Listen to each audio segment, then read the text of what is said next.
I'm Sarah, and I'm from Shanghai. And actually, I had no idea what about the weather before this morning.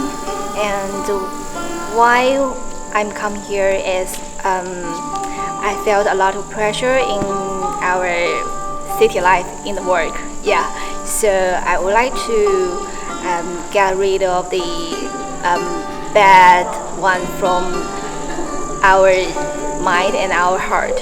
And I would like to use this opportunity to make the connection with the nature and to feel the air, to feel the real food, to feel all the creatures.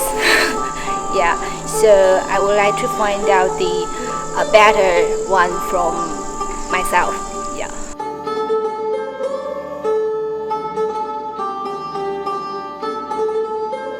I also try to learn something new or try to have some new experience. Also, I want to understand more about the Mailun yoga and